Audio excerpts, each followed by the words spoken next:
Good morning, guys. Today we'll be reading Where the Wild Things Are by Maurice Sendak. And that was published in 1963. You ready to read this with me, little Billy? Yep, totally. After we're done with the book, I'll have a little sheet for you with some questions about how you feel about the book. Where the Wild Things Are by Maurice Sendak.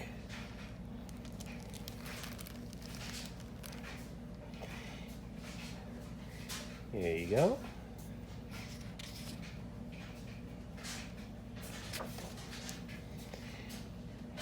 Here's some monsters. Here's the title page. There's Max, dressed up in his wolf costume. The night Max wore his wolf suit and made mischief of one kind and another. It's him chasing his dog around with a fork. His mother called him Wild Thing, and Max said, "I'll eat you up." So he was sent to bed without eating anything. Look at him, not having dinner. That very night, in Max's room, a forest grew. There's the trees. And grew. More trees.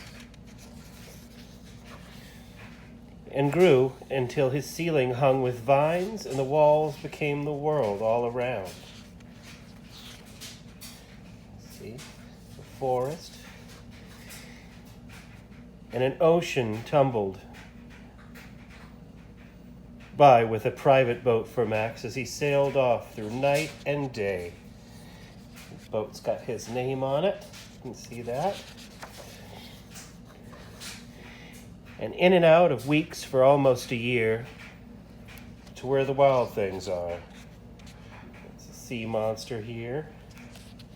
It's pretty scary.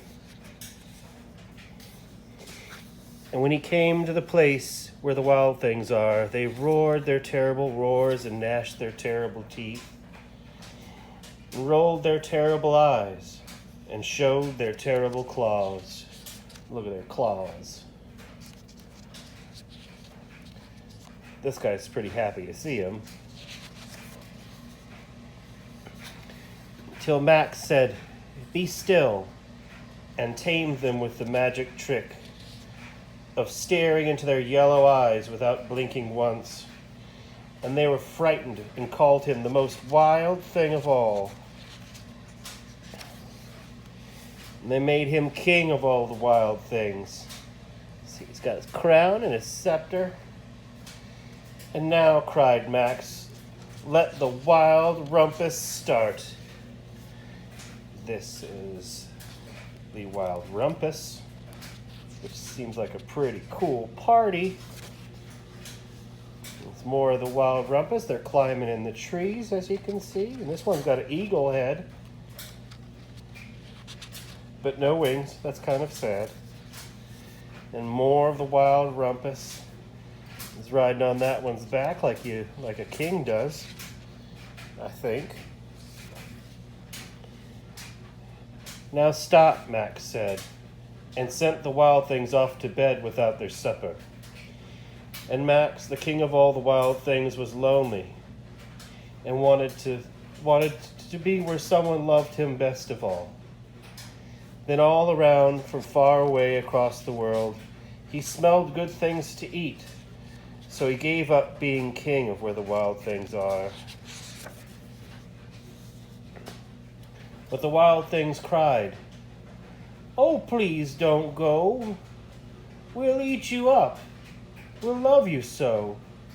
And Max said no. The wild things roared their terrible roars and gnashed their terrible teeth and rolled their terrible eyes, showed their terrible claws. But Max stepped into his private boat and waved goodbye. He sailed back over a year, and in and out of weeks, and through a day, and into the night, into his very own room, where he found his supper waiting for him.